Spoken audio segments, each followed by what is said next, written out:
Kalau dari judul ini ya, yang pertama adalah pendahuluan. Untuk pendahuluan sendiri,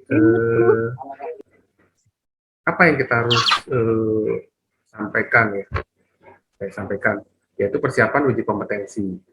Uji kompetensi kaitannya dengan waktu. Jadi kalian sekarang sudah memberikan waktu ya untuk kompetensi, untuk latihan atau menambah ilmu atau menambah bagaimana caranya.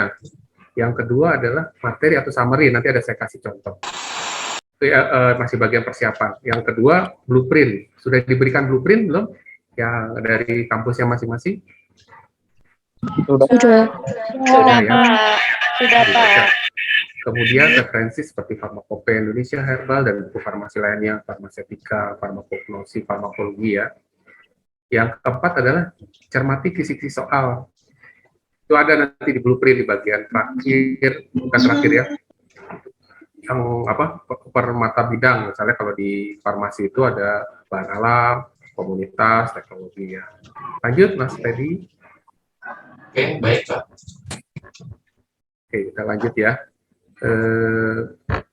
Di bagian latihan soal, sudah terlihat nih ya, latihan soal, baik yang diadakan sendiri, kampus, atau lembaga lain, penting sekali untuk secara mandiri membaca referensi, gitu ya, dari buku atau sumber-sumber lain. Yang kedua adalah pahami pembahasan tiap soal. Nanti saya akan jelaskan di sini. Yang ketiga adalah pelajari dan ulangi materi yang tidak dipahami. Tadi materinya seperti apa gitu. Keempat, bandingkan dengan buku referensi. Setelah bandingkan baru bisa itu ya, referensi. Kelima, tidak menghafal soal. Ini penting. Jangan menghafal setiap soal. Oh, soalnya ini ya. Soalnya seperti, tapi pola dari soal yang perlu kita pahami ya. Yang keenam, pelajari materi dari pertanyaan tiap soal. Pertanyaan ya.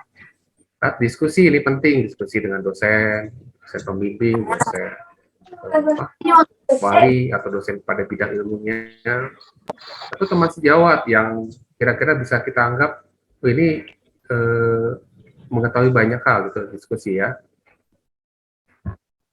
Kemudian jangan lupa juga tanya juga senior yang sudah pernah itu ya, sudah pernah ikut atau kakak kelas ya. Diskusi, terus bikin kelompok belajar dengan teman-teman yang lain.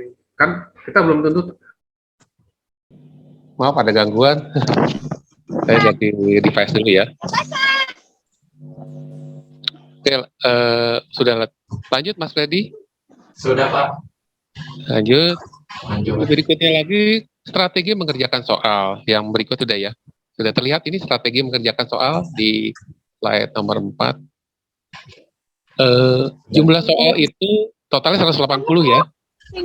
Waktunya itu 180 menit, artinya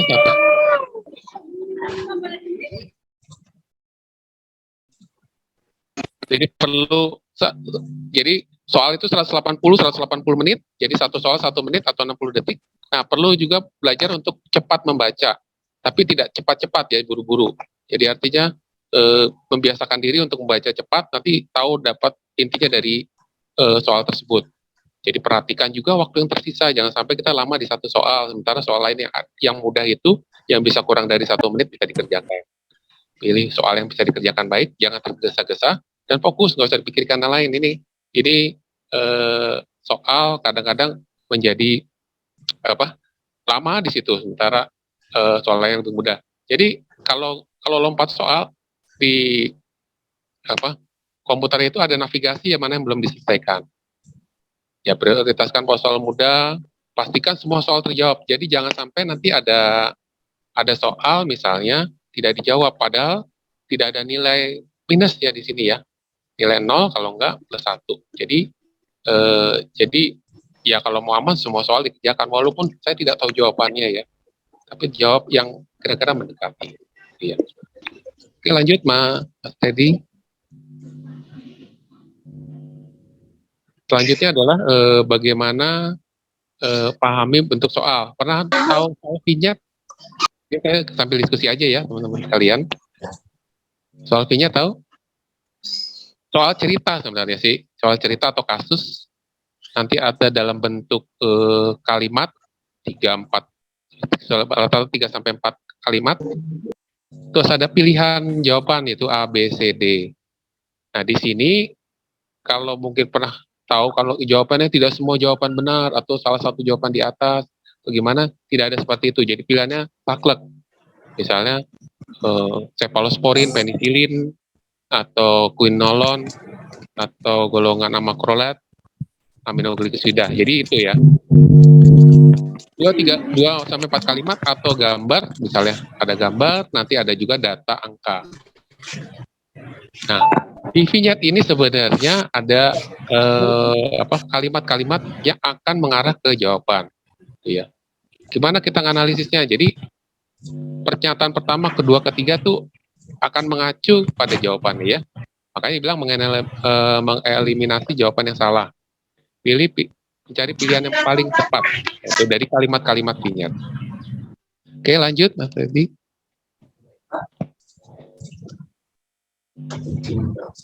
Kunci menjawab soal. Nih kunci ya.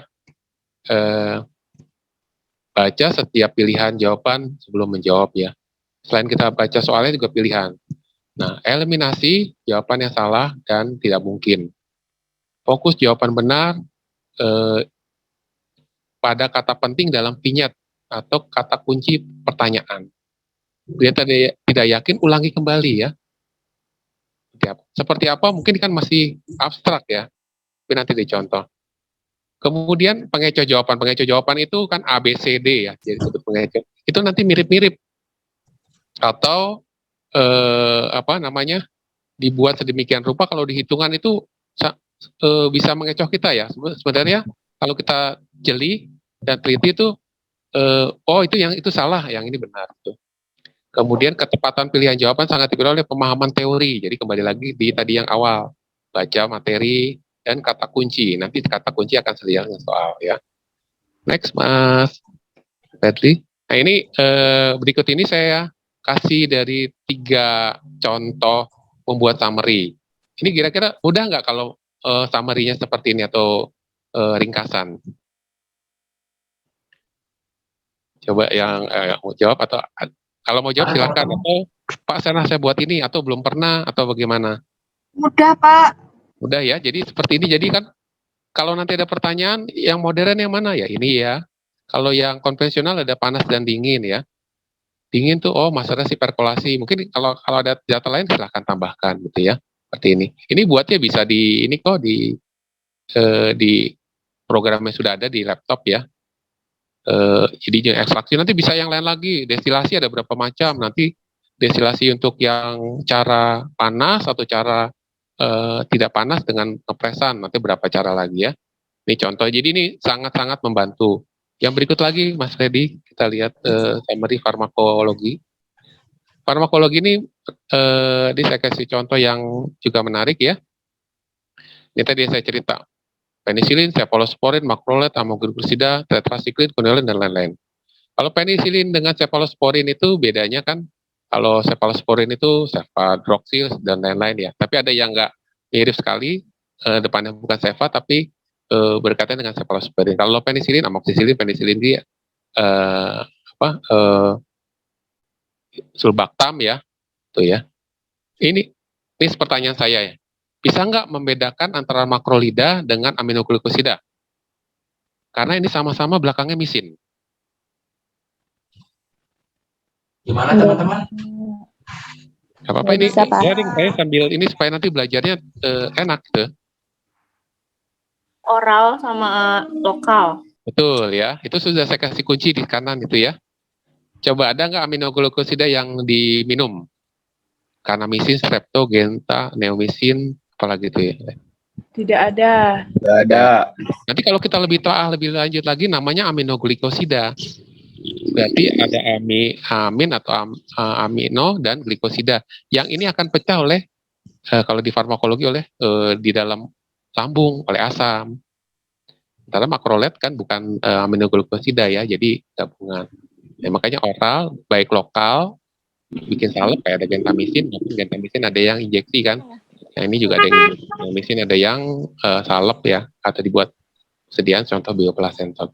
Nah, kalau makrolida ini saya kasih warna ini. Sebenarnya ini membantu belajar ya, kayak dulu SD, Mejigu Hibiniu. Ini nama orang sebenarnya, M. Reza. M-nya makrolide. Ini contoh aja yang lain bisa nanti bikin sendiri. Reza, roxadromycin, erythromycin, spiramycin, azithromycin. Itu untuk memudahkan saja ya. Kira-kira gimana ini kalau dengan pola seperti ini? Tadi hanya pembagian, sekarang ada singkatan-singkatan bagaimana? Bagus, Pak. Oke, bisa yang lain nanti ya, nanti tetracycline, quinolone. Kalau quinolone tuh kinosa, nosanya norfloxacin, nosa, ofloxacin, S-nya apa? Ciprofloxacin, A-nya tuh apa ya, asam buat yang di urin apa namanya? Asam nadixilat ya kalau nggak salah ya, termasuk quinolone kan itu ya.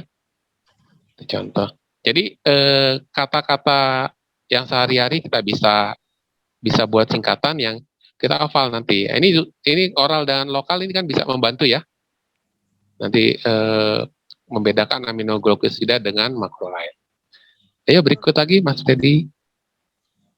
Teknologi ini sudah tahu ya, misalnya tablet paling gampang.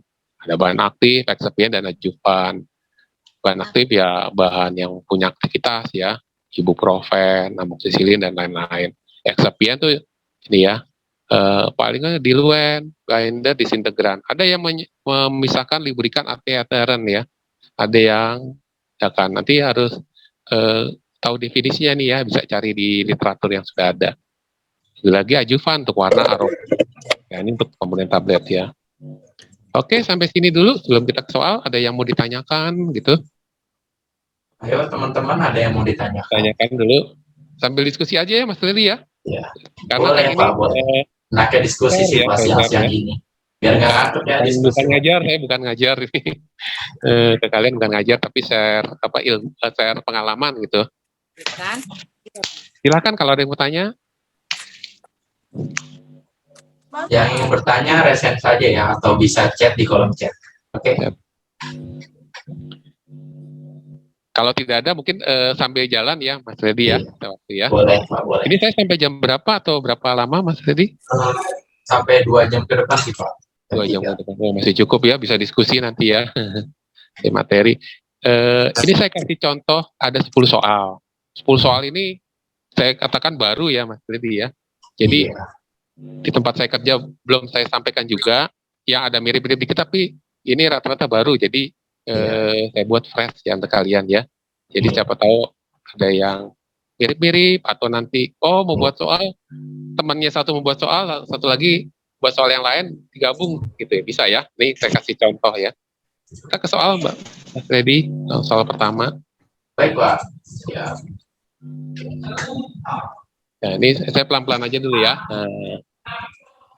Ini biasanya yang tadi saya sebutkan ada pernyataan seperti ini atau vignette-nya. Yang pertama itu biru itu ini masih ungu.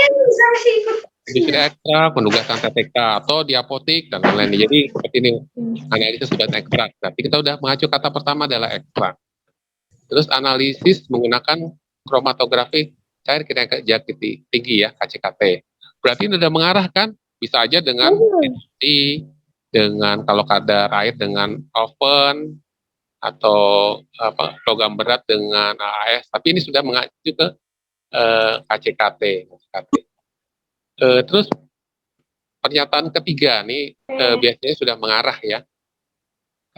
Ketika tersebut membuat LUN, kalau KCKT berarti kan ada kaitan dengan LUN. Kalau KLT, kromatografi itu beberapa menggunakan LUN ya.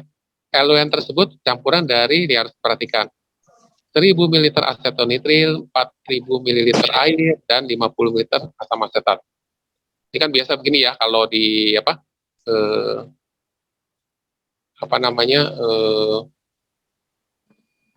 dibuat di AKCKT ya. Buatnya kan literan-literan ya. Kemudian TTK tersebut membuat laporan, nanti kan dia membuat laporan. Ini dibuat sedemikian rupa seperti di industri. Laporan perbandingan air, asam asetat, dan asetonitril. Ini hati-hati, tadi di atas urutannya apa? Asetonitril, air, asam asetat. Tapi di bawah membuat laporan. Ya, perbandingannya, nanti lapor ke atasannya di bagian analisis Bapak Ibu nih tadi airnya perbandingan air asam asetat atau nitril berapa gitu ya. Kira-kira begitu ceritanya ya. Buat laporan. Kemudian selalu ada pertanyaan di bawahnya ini. Jadi ada pernyataan. Nah, tadi kan urut ya. Jadi kita kalau telah tuh urut dibacakan satu cerita ini sebenarnya. Jadi jangan apa soalnya panjang, sebenarnya cerita gitu ya. Kemudian berapa perbandingan elemen tersebut? Perbandingan ya. Kalau tentu perbandingan kita mengecilkan atau membagi sedemikian rupa sehingga menjadi lebih sederhana. Jadi LUN tersebut dibuat perbandingan tersebut ya. Misalnya air, asam asetat, asetonitril. Berarti kita mulai urutkan air berapa? 4.000 ml. Kemudian kedua apa? Asam asetat berarti berapa? 50. 50 nih ya. Asetonitril 1000 mili. ya. Nah, Mas Eldi coba diklik sekali lagi deh. Nanti keluar yang di sebelah kanan. Pembahasannya. Ya ini. Jadi sudah dibuat sedemikian rupa, diurutkan, kemudian kita sederhanakan. Dibagi 10 dulu misalnya ya. Dibagi 10 dulu, 455, 100 ya. Masih bisa disederhanakan enggak? 81 sama 20. Gitu ya. Setelah ini nggak bisa dibagi lagi, biasanya perbandingan terakhir. Di jawaban ada nggak perbandingannya? Ternyata ada. Tetapi urutannya harus diperhatikan. Air dulu 80, 1, dan 20. Berarti kita pilih yang E gitu ya. Nomor 1, soal 1, ada yang mau ditanyakan atau bagaimana? Ini? Enggak, Pak. Pak izin mau bertanya, Pak. Ya, silahkan. Maaf teman-teman, sebelumnya Bagi 10 itu dari mana, Pak? 10 itu dari mana? Atau dibagi 10 itu dari mana, Pak? Atau Kenapa? Ya. dibagi 10 itu dari mana, Pak? 10. Tahu Pembaginya gitu. Maksudnya pembagi 10 gitu. Dari 10 dari mana? Oh gitu. Ini sebenarnya matematik seperti ini kan sebenarnya kita kuliah sudah merupakan terapan ya. Ini kan pelajaran matematik ya. Jadi memang kuliah itu kan terapan. Jadi perbandingan itu berarti kan kita pakai yang terkecil nih sebenarnya buat laporan kan. Gak mungkin kalau saya tulis segini-segini nanti membuat berikutnya lagi sulit ya. Ini kan cerita yang lain lagi. Jadi 10 itu adalah paling mudah kan dibagi nih. Kebetulan 0, 10, 0 semua. Ya kan, disederhanakan. Ini penyederhanaan paling sederhana kok ini ya. 80, 1, 20. Jadi 10 ini adalah karena ada angka puluhan. Kemudian sudah ada tidak 10 lagi, lipatan 5 gitu ya. Dibagi seperti itu. Gimana kira-kira yang tadi bertanya? Paham, Pak. Terima kasih. Jadi Izin karena bertanya, Pak. ya silakan. Maaf kalau sebelumnya saya mau tanya, Pak, ini kenapa penyusunannya itu harus air, kemudian asam asetat, kemudian asetronitril? Kenapa susunnya harus seperti itu, Pak? Kalau ini kan contoh soal bisa saja. Ini jadi membuat laporan itu misalnya kalau seperti ini kan dari yang polar ke non polar apa yang paling polarnya gitu bisa saja gitu. Atau juga bisa berdasarkan urutan ini abjad. Jadi ini teknis ya, bukan harus ya. Jadi ini namanya soal. Soal dibuat sedemikian rupa dari data yang ada gimana ini ya. Jadi harus mulai berpikirnya jangan kok gitu ya. Jangan ini kadang-kadang soal tuh urutan misalnya diminta dari atasannya ini kan urutan abjad ya, air, asam A, I, E, S, asetonitril itu ya. Jadi bisa apa aja, jadi nggak harus seperti ini ya. Bisa memahami ini contoh gitu. Atau nanti berdasarkan yang paling banyak, urutan yang paling banyak duluan atau paling sedikit. Bisa memahami ini, nih. Nanti bisa soalan lagi bisa berdasarkan urutan yang paling banyak atau paling kecil, paling sedikit ya. Oh, bisa Pak, bisa. Bisa Terima ya? kasih. Oke. Bisa, Silakan Pak. kalau tanya lagi, ya. Mohon maaf Pak sebelumnya, untuk teman-teman, maaf untuk segala pertanyaan mohon ditampung dulu ya di akhir sesi, karena kita ada sesi tanya jawab di akhir sesi. Oh gitu, Biar boleh. lebih kondusif. Oh, nggak apa-apa ya. Oke. Ya. Oke, nanti dicatat ya. Kita next kedua ya. Soal kedua, ini tadi pertama tentang analisis, yang kedua kita kaitan dengan minyak atsiri. Ekstraksi sebenarnya ya. Menugaskan sama ekstraksi Indonesia mengandung minyak atsiri. Ya, kalau tahu kan ada proses yang menggunakan cara destilasi, tapi ini agak berbeda ya. Ekstraksi menggunakan cara modern dengan suhu dan tekanan di atas titik kritisnya. Itu sebenarnya sudah menjawab ya, cuman ini pakai bahasa Inggris sebenarnya ya. Nanti akan kita bahas. Ekstraksi menggunakan pelarut yang sedikit dan menaikkan kapasitas produksi. Apa proses ekstraksi yang dimaksud? Nah, sebenarnya di kata di sini ada kata kuncinya nggak? Ada kan? Yaitu kritis dan kritikal. Tapi yang pertama adalah minyak atsiri. Memang kalau kita lihat pembahasan di sebelah kanan, Mas Fedri, klik satu kali lagi kita pembahasan. Nah, jadi kalau ini divisinya ekstraksi dalam keadaan superkritik merupakan suatu keadaan khas yang di mana dicapai pada suhu pada bahan, yaitu pada titik kritisnya. Bahan yang ekstraksi adalah bagian tanaman, yang umumnya adalah minyak atsiri atau bahan lain. Ada kata minyak atsiri. Terus menggunakan pelarut organik dengan rendemen tinggi. Terus pelarutnya biasanya sedikit ini ya, saya penjelasan. Jadi sebenarnya kalau kita udah bilang minyak atsiri itu berarti kan ada bisa dengan destilasi atau dengan pelarut. Kemudian ada kata kedua, cara modern. Kalau cara modern kita sudah mengeliminasi destilasi, oksidasi ya, tinggal sisa 3, fitonik, fluida vertikal, dan ultrasonik. Kalau ultrasonik kan menggunakan gelombang, di sini tidak ada kata gelombang. Terus menggunakan fluida superkritikal, sebenarnya sih sudah di atas titik kritisnya, itu sudah mengarah ke situ ya. Kemudian fitonik itu dengan bahan fluorokarbon. Nah, itu kan sebenarnya bisa dieliminasi. Ya berarti kemungkinan ya fluida superkritikal gitu ya. Dengan pernyataan, makanya tadi saya bilang pernyataan dari vignette itu membantu sekali untuk menjawab soal di bawah ini gitu ya. Jadi apa yang dimaksud dengan proses ekstraksinya adalah fluida superkritikal. Jawabnya adalah C. Oke, lanjut kita ke pertanyaan ketiga. Buat yang mau nanya masalah tentang ABC itu diperbolehkan. Mungkin ada yang bingung nih kenapa jawabannya bisa C gitu, nggak bisa A, B atau D atau E. Mungkin kita beri pertanyaan gitu ya Pak ya, biar lebih interaksinya biar enak ya Pak. Ya boleh, silahkan Resi. Gimana teman-teman? Pak mau nanya, Ya silahkan. cara tahu di situ ada kata kuncinya itu dari mana? Sering baca soal. Yang kedua, mengetahui teori. Jadi sebenarnya pernyataan pertama itu adalah secara umum, ya. Itu belum bisa kita mengarahkan kemana ya.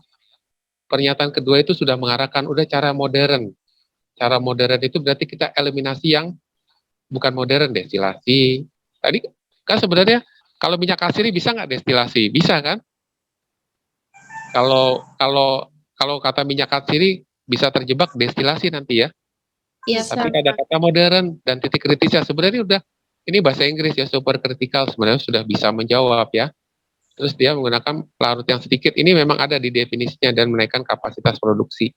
Ya karena memang super kritikal itu kenapa cara modern dipakai memang punya kelebihannya, gitu ya. Ultrasonik juga benar. Saya sudah pernah coba dan beberapa jurnal itu menaikkan rendemen. Tetapi jangan sampai terjebak ininya ya dengan jawaban di sini. Jadi kita harus baca dari awal sampai akhir. Gitu. Jadi kata kunci sebenarnya ada di kalimat-kalimat ini untuk mengarahkan ke jawaban. Apa? Gitu kira-kira? Terima kasih, Pak. Sama-sama. Ini Mas Freddy kita lanjut. Kita tanya lagi sampai diskusi. Gimana teman-teman? Apa sudah paham nih di soal nomor 2? Paham, Kak. Sudah. Baiklah, kita next aja ya. Next, oke. Kita ke soal nomor 3 ya. Iya. Soal nomor 3 ini golongan senyawa. Sudah pernah belajar ini? Sudah pernah belajar tentang terpenoid? Jadi kalau kalimat pertamanya seperti ini ya, mengisolasi, mengidentifikasi, mengekstraksi, mengeringkan atau membuat simplisia, itu ya. Kemudian dari golongan terpenoid itu udah kata pertama kuncinya adalah terpenoid ya. Isolasi terpenoid. Analisis hasil isolasi menggunakan instrumen IR, MS, NMR ini kan ada ya di buku ya. Ini sudah mengarah, oh berarti ini komponennya apa. Hasil analisis diperoleh terpenoid dengan jumlah atom karbon sebanyak 30. Terpenoid kalau atom karbonnya 30 sebenarnya sudah bisa menjawab belum? Ada yang Udah. sudah jawab ini berarti yang mana? Yang E. Yang E, Pak. Oh, semua nih ya. Iya. Terpenuhi. Gak apa-apa dijawab ya. Oke, kita lihat pembahasan ini. Mas Lidi kita di kliknya. Kita belajar ini kan, monoterpen, sesquiterpen, diterpen, triterpen, tetraterpen, dan politerpen. Jadi 10 untuk mono, sesque, 15. Ini kan ngafalnya di samping sesque ya. 10 berarti 1, di berarti 20 kan, tri ada 3. Tetra ada 4. Sebenarnya kata kuncinya juga ada di kata di, tri ya. Kecuali sesquiterpen itu yang 15 ya. Ini kan sebenarnya bisa membantu tetra 4, sebenarnya bisa menjawab sini ya. Tetra 40 harusnya di sini kan 30 berarti triterpenoid. Ini. Ya, ini kan sebenarnya ya kalau ada tipe soal yang mudah begini kan tidak harus 1 menit. Ini yang saya bilang tadi, yang tidak 1 menit itu cepat dikerjakan, yang hitungan yang lebih atau lebih susah itu bisa subsidi silang waktunya dari yang soal-soal yang mudah. Mana Mas Dili, kita lanjut apa diskusi dulu ini? Sebelum Pak ada yang bertanya nih Pak. Nah, Iya. dari Sahrir mau bertanya, untuk pelarut yang digunakan pada extract fluid supercritical ada pelarut apa aja Pak? Pelarutnya ya, ada sebenarnya ada yang paling terkenal tuh CO2 nanti ya, supercritical CO2.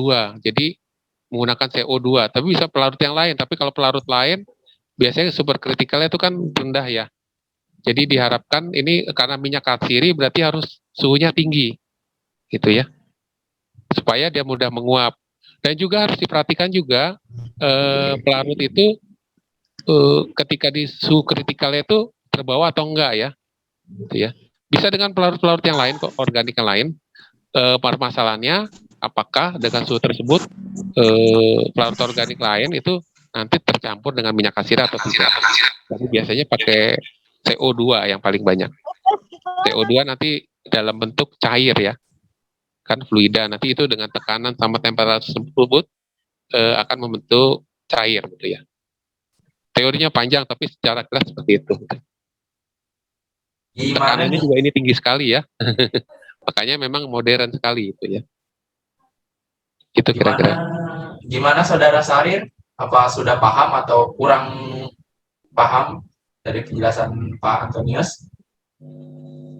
Sudah. Terima kasih untuk pembahasannya, Pak. Iya, makasih. Oh, Ada atau yang Sudah, Pak. kalau nomor 3 ini ada yang mau ditanyakan? Tidak apa. Tidak, Pak. Lanjut. oh lanjut. Sepertinya pada udah paham nih Pak yang nomor 3 ya. Ya, ke soal nomor Pada 4 lanjut. ya.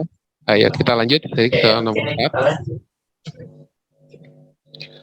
Industri ekstrak bahan alam menugaskan TK melakukan penapisan fitokimia, ya kan?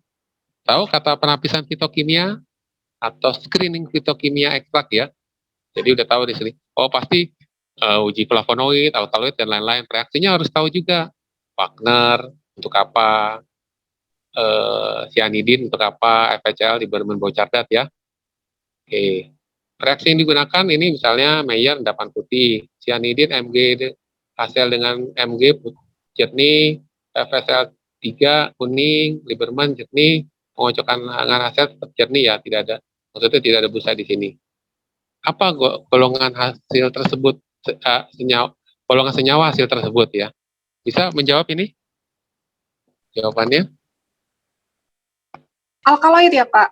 Iya, alkaloid ya. Kenapa kalau kuning di FSL 3 tahu warnanya apa? Kuning. Hijau. Hijau kebiruan. FSL 3, larutan FECL 3. Merah. Belum pernah melarutkan Coklat. FECL 3?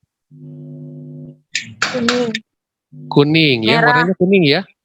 Warnanya kuning, tapi nanti kalau kita lihat pembahasan di kanan mah tadi diklik. Nah ya keluar. Jadi kalau reaksi Mayer positifnya kan endapan putih ya, golongan senyawanya alkaloid.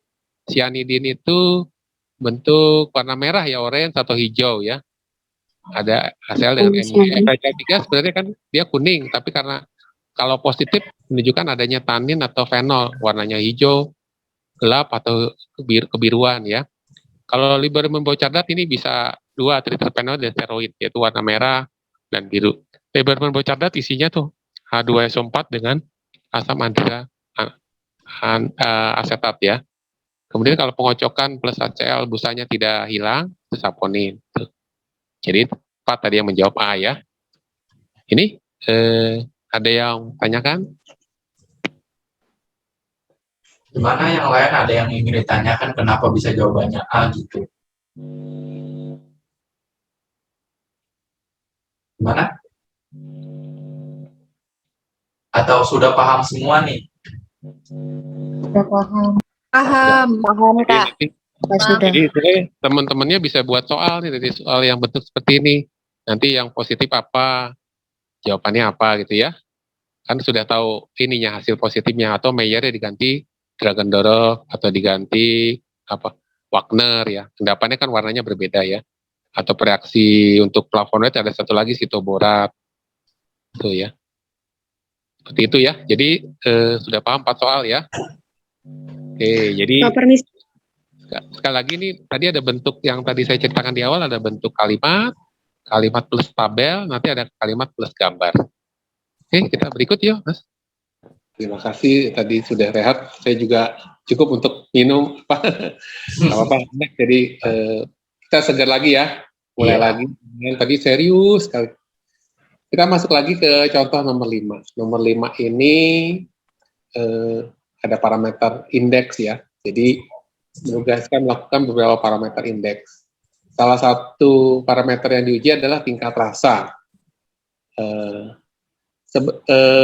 Tingkat rasa itu apa? Berarti kan manis, asam, pahit ya. Pengujian menggunakan berapa konsentrasi membanding quinin, kina. Rasa dan kina, kira-kira apa? Bisa menjawab nggak ini? Harusnya bisa ya.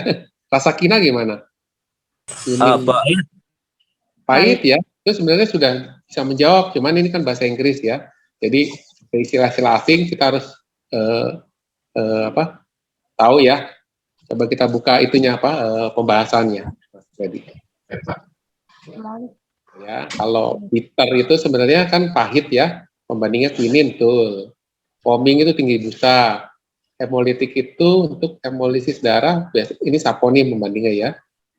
Kemudian indeks pengembangan sebenarnya kayak golongan dari polimer selulosa, itu nanti kan mengembang ya. Kemudian satu lagi indeks stoma itu jumlah stoma per satuan luar. Jadi penting juga dipelajari di sini istilah-istilah asing. Foaming, busa, hemolitik adalah penggumpalan darah. Bitter tadi ya. Kalau dijawab pahit mungkin bisa langsung jawab, cuman kadang-kadang ada sedikit berbeda istilah yang kita harus juga pahami ini ya. Ini pengujian. Ini kan sebenarnya kata kunci di vignette itu dari indeks, kemudian rasa itu sudah pasti ya. Sebenarnya sudah bisa dieliminir kan. Warming hemolytic ya, sebenarnya bisa jawab, tapi dipertegas lagi dengan kina. Kalau rasa dengan kina sudah bisa dibayangkan ya, apa rasanya gitu ya. Kira-kira ada yang mau ditanyakan ini atau gimana, Mas? Soal nomor 5. Ayo teman-teman, ada yang ingin ditanyakan nggak dari soal nomor 5 ini?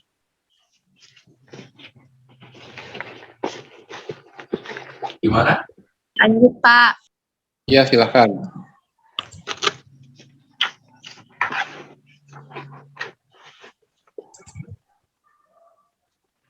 Ya.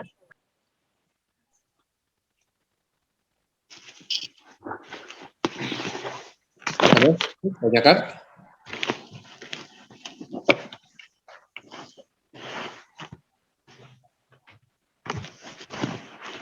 Silakan jika ada yang ingin ditanyakan.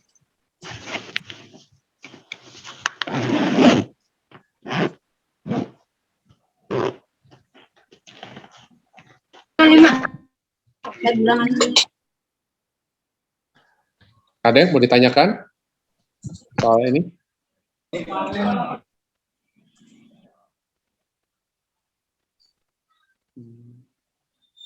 Atau sambil Mungkin. jalan aja ya? Gimana? Kalau mau lanjut, kita lanjut ya. Mungkin kita lanjut saja kali ya Pak ya. Berikutnya ya, nomor 6. Soal nomor 6. Soal nomor 6, industri ekstrak bahan alam menugaskan PTK untuk melakukan uji beberapa standar kapotik ya, keluarga pasien kapotik, keluhan pasiennya tekanan darah tinggi. Kita tahu kalau tekanan darah tinggi obatnya kan ada amlodipin, ada kaptopril dan lain-lain ya. Terus ini kan udah mengacu ya kasusnya tekanan darah tinggi. Keluarga minta saran TTK untuk atasi keluhan tersebut. Karena TTK menyarankan fitofarmaka yang mengandung daun seledri dan kubis kucing. Kalau fitofarmaka di Indonesia kan tidak banyak ya. Jadi kita bisa mungkin ya penggunaannya juga untuk khasiatnya juga tidak sama kan, semua berbeda-beda. Jadi kita harus menguasai ini fitofarmaka di Indonesia apa saja. Jadi kalau daun seledri dan kumis kucing, terus apa sediaan fitofarmaka yang dimaksud? Ya. Sebenarnya nama merek sana belum? Nama merek mungkin yang di apotik yang sedang lagi kerja di apotik ini mungkin bisa jawab ya. Tapi dari pilihan jawaban bisa nggak kita eliminir sebelum kita bahas isinya ya? Ini salah satu trik ya untuk menjawab tensi GARD. Kenapa tensi GARD? Tadi yang kita jawab tensi GARD, kenapa tensi GARD? Karena tensi GARD mengandung daun seledri dan kumis kucing. Kalau misalnya tidak tahu nih, sama sekali tidak tahu dari pilihan ini nih, biasanya dagang itu mengarah ke suatu penyakit. Karena ada tulisan tensi, Pak. Nah, ya tensi ya. Ini sebenarnya membantu ya. Salah Kayak satu kunci. imuno kata imuno ya. Reumaner, rematik kan nyeri ya. Iya, Kemudian itu bisa dengan diare kan. Inflame masih agak susah itu ya. Dengan keadaan diabetes. Bisa saja insulin yang mungkin maksud ya. Nah, ini kan salah satu clue yang membantu kita untuk menjawab ya. Jadi tanpa pembahasan sebenarnya sudah bisa clue-nya ke sana ya. Iya, Pak. Tadi ada yang bisa menjawab Pak, karena isinya daun seledri dan kumis kucing memang betul. Coba kita lihat. Klik.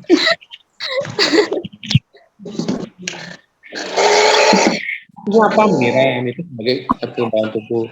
Tensi GARD isinya ekstrak seledri sama kumis kucing betul ya. Untuk hipertensi. Kalau dia dari jambu biji ya, dan ada curcuma domestica untuk diare.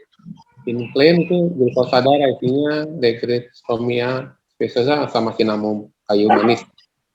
Reumaner itu nyeri sendi, curcuma domestica, singa beris, tirisom, dan yang lain ya. Jadi memang Iya. kita jawab tensi GARD karena memang isinya dua tanaman tersebut dan kata kuncinya juga satu lagi di di tensi, kata tensi. Tetapi kita tidak bisa menjawab tensi GARD kalau kita tidak membaca kalimat pertama dan kalimat berikutnya. Ya, ini yang berikutnya. Saya kira di sini ada pertanyaan nih fitofarmaka. Gimana teman-teman, ada yang ingin ditanyain kan sih soal nomor 6?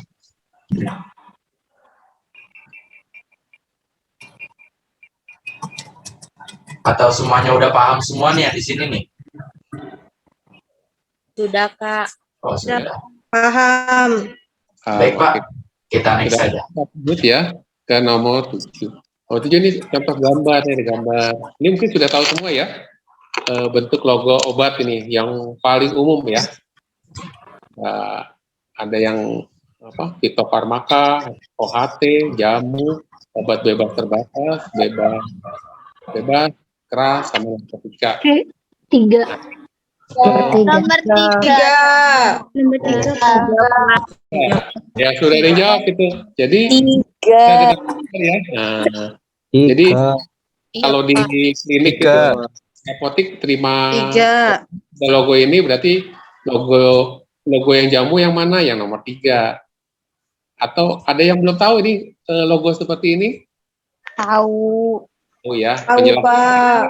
Jadi kita lihat penjelasannya. Nah ini ya. Itu OHT nomor 1, 2 fitofarmaka, 3 jamu ya, 4 obat bebas, 5 bebas terbatas, 6 7 narkotika. Jadi yang sediaan balitonya 3, jamu, OHT, fitofarmaka ya. Jadi yang terima jamu adalah lambangnya nomor 3. Sampai sini mau ditanyakan? Lanjut, Pak. Oh, lanjut nih, Pak ya. Ya lanjut kita ya. Nah mirip juga ya soalnya ya. Tapi logonya berbeda nih. Jadi ada kata udah uji klinis fase 3. Ada kata fase 3. Fase 1, 2, 3 ya. Masih ingat kan? Ya. Ini kaitannya dengan nanti farmakologi atau apa ya? B2. 2, Pak. 2. Fitofarmaka.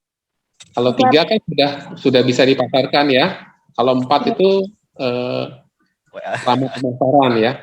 Jadi kalau uji klinis ketiga berarti yang nomor 2. Fitofarmaka ini ya. 2. Jadi sebenarnya hanya kalau saya sebutkan fitofarmaka mungkin bisa jawab nomor 2 ya. Jadi agak berbeda apa namanya? Bisa nggak dijawab misalnya nomor 5, bisa nggak? Tapi kalimatnya Obat herbal. Ya. Tuh, jangan sampai terkecoh gitu ya. Ya memang harus dibaca lengkap ya. Ini Mas Ledi kita kanan. Nah, kalau yang nomor 4 sampai ini kan semua klinis ya. Itu biasanya udah fase 3, bahkan fase 4 sudah terlewati karena aman ya. Ada yang fase 3 tapi belum aman karena efek sampingannya masih dipantau. Sementara kalau 1, 2, 3 OHT praklinis, kalau jamu empiris, kalau fitofarmaka klinis ya. Ini jawabannya nomor 2, ini nomor 2 ya, yang B. Fitofarmaka. Ya, ke nomor ikut lanjut ke gambar. Ini ada gambar ya.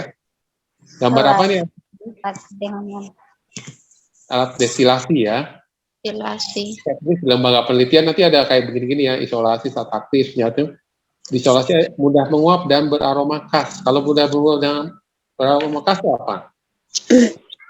Minyak atsiri. Minyak atsiri. Kalau jawaban itu mungkin sudah terjawab ya. Tetapi ada kalimat ketiga yang juga harus diperhatikan. Senyawa tersebut mempunyai jumlah atom kelipatan 5. Sudah menguap kelipatan 5. Gitu ya. Dari senyawa tersebut apa? Termasuk golongan apa? Apa bisa jawab ini enggak? Ayo dibantu jawab teman-teman. Untuk soal nomor 9. Flavonoid. Terpenoid. Fenol, Pak.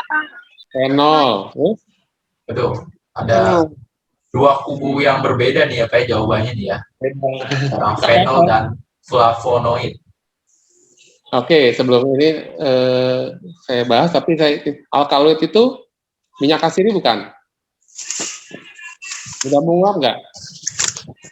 Kita harus kembali lagi ke pernyataan di atas ini. Mudah menguap nggak alkaloid? Tidak. Tidak. Tidak ya. Fenol, ada yang mudah menguap? Betul, mudah menguap. Ada yang bagian mudah menguap ya?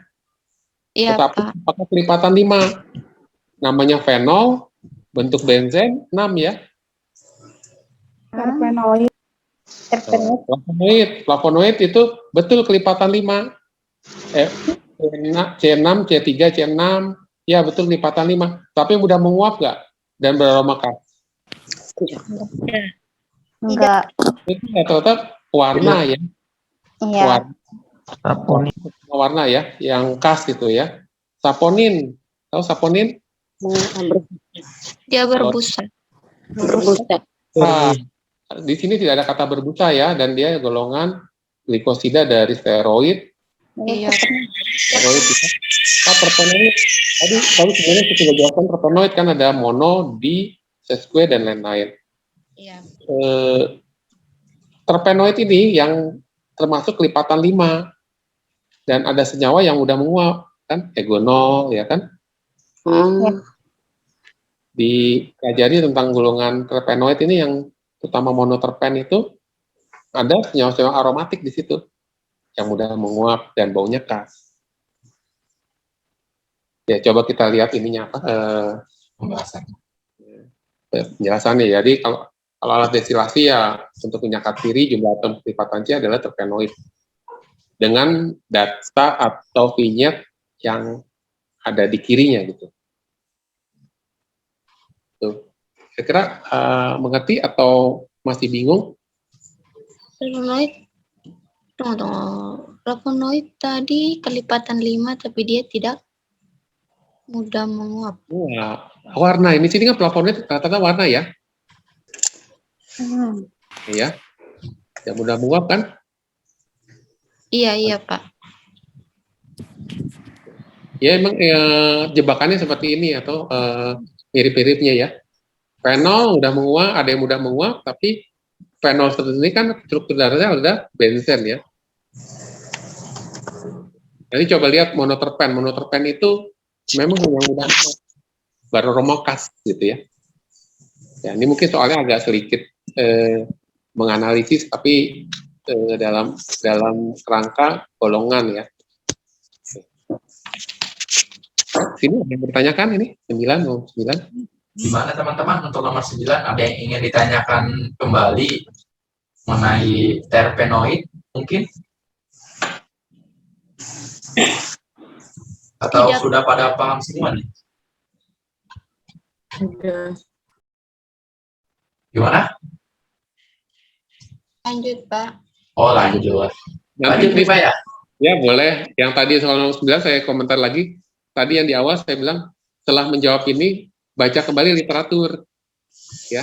Oh ya betul ini apa? Jadi nanti memperkaya kenapa saya tidak jawab alkaloid fenol. Oh alkaloid berbeda gitu ya. Nanti kalau alkaloid biasanya rasa pahit atau apa ada gugus N-nya gitu ya. Itu kata-kata kunci. Kalau flavonoid itu ada gugus apa? 2 gugus apa namanya benzen ya. Nanti bisa dipelajari kembali ya dari ininya. Oke, kita lanjut di soal akhir. Nah, ini pernah KLT, sudah pernah melakukan KLT, kromatografi lapis tipis? Sudah, Pak. Sudah ada RF-nya di situ ya? Ya. Nah, ini saya bahas. Kalau RF itu apa antara 0 sampai 10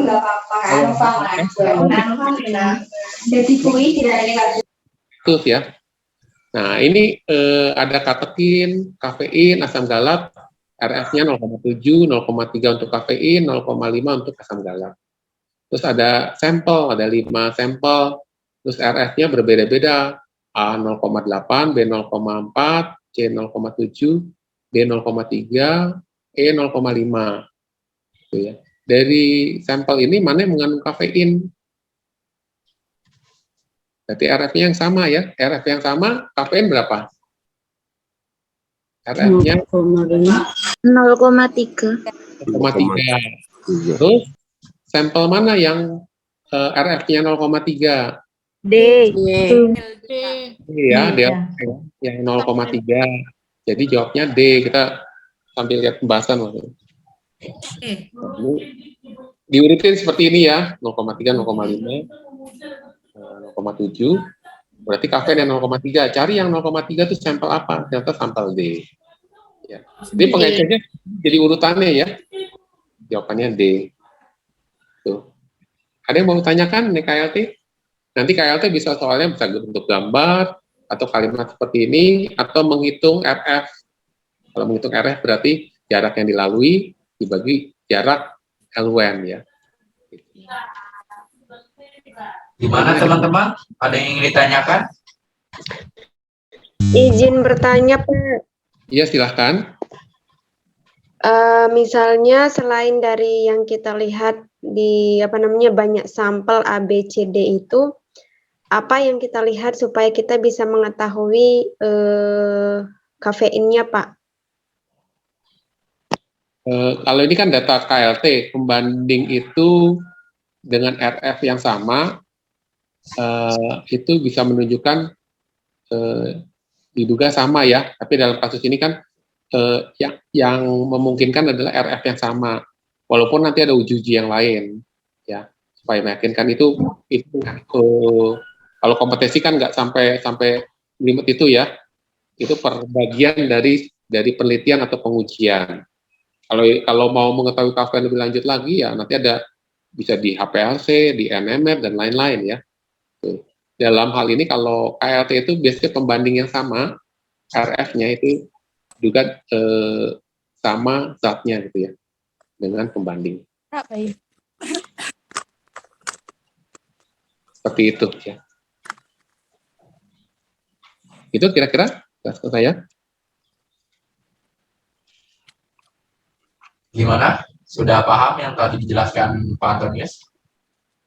Paham, Pak. Paham ya.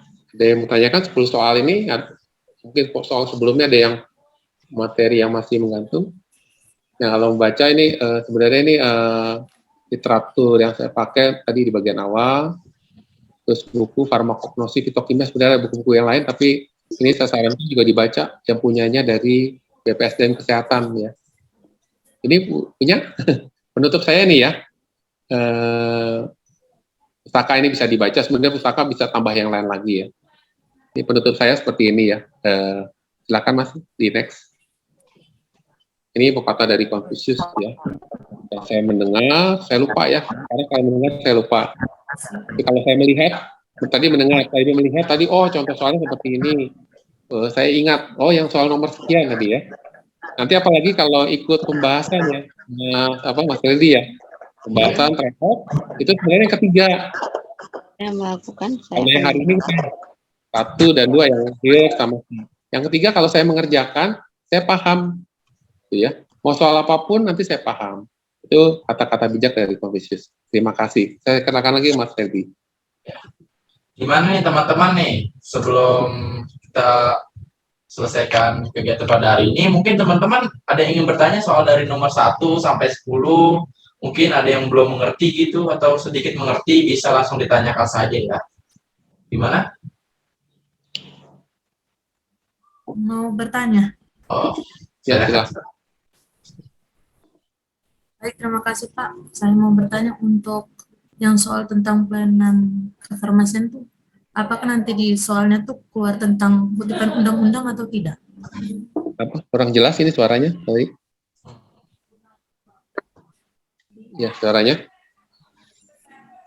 Ya, silakan. Bisa diulang, kurang jelas karena suaranya. Pak, saya mau bertanya. Kedengaran tak? Ya, kedengar ya. Saya mau bertanya untuk soal tentang pelayanan kefarmasian, apakah nanti jenis soalnya itu tentang kutipan undang-undang atau model soalnya lain lagi? Oh, tentang pelayanan Terima kefarmasian kasih, ya. Pak. Gitu. Ini saya langsung jawab aja ya Mas Ridi ya. Jadi ini berarti teknis ya untuk lempar. Kalau untuk bidang sebenarnya saya lebih bidangnya sebenarnya bahan alam plus teknologi ya. Selain kefarmasian sebenarnya soal coba bisa ke soal nomor 10 Mas Ridi, kita balik lagi. Nanti saya coba rubah kira-kira alur sebagai. Nomor yang tadi yang ada itu apa? TTK Apotik nomor berapa tadi Pak? Nomor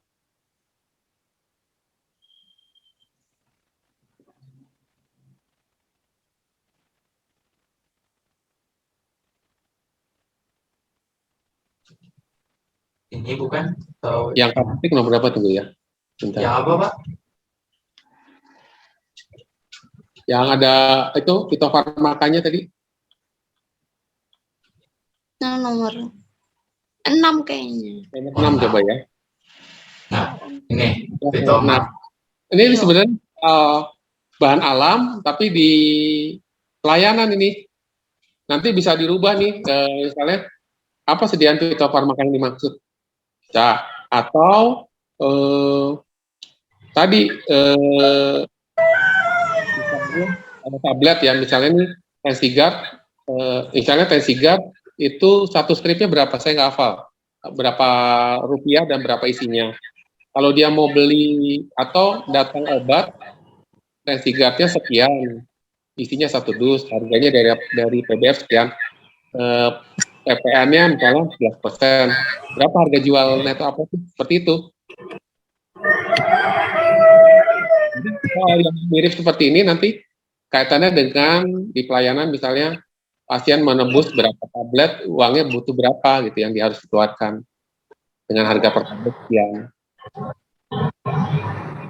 Kira-kira begitu sih contoh yang saya katakan dengan yang ini ya. Atau kalau tekanan darah tinggi ini nanti golongan obatnya apa gitu ya. Dokter meresepkan obat ini termasuk golongan apa? Apakah beta blocker atau apa? Beta blocker, CI atau golongan selain blocker gitu, seperti itu. Gimana tadi yang menanyakan kira-kira tinggal di golongan obat bisa gitu. Gimana ini? Pak mohon tanya Pak. Ya silakan. Pak, itu kan kalau seperti yang Bapak bilang untuk perhitungan harga dari PBF, kadang kan itu ada diskonnya Pak. Dalam perhitungan harga itu kalau tidak dikatakan lain, diskon itu ikut diperhitungkan mengurangi harga jualnya atau diabaikan Pak? Kalau tidak ada harga diskon seperti biasa, atau kalau disebut diskon harus dihitung. Jadi data di situ harus dihitung. Kalau misalnya mau kalau ada pernyataannya diskon mengurangi harga jual apotik ya, bisa begitu. Jadi tergantung pernyataan ya, makanya pernyataan di situ seperti apa gitu. Kalau tidak ada pernyataannya Pak, itu termasuk harus dipotongkan ke harga jual? Kalau kalimatnya, kalau diskon dimasukkan dengan diskon sekian, itu harus dimasukkan. Karena jadi, pernyataan itu harus semua di vignette itu semua harus berfungsi gitu ya. Nggak boleh menjebak, bilang jebakan Batman, nggak boleh gitu. Di forum uji kompetensi gitu, jadi bukan menjebak. Jadi kalau dicantumkan, ya. Kalau dicantumkan berarti itu diperhitungkan untuk mengurangi harga. Iya, gitu. Walaupun tidak itu tidak ada kaitannya dengan jawaban, itu harus dihapus. Karena dianggap nanti menjebak. Oh ya Pak, terima kasih. Ya, betul. Gimana yang lain? Ada yang ingin bertanya kembali?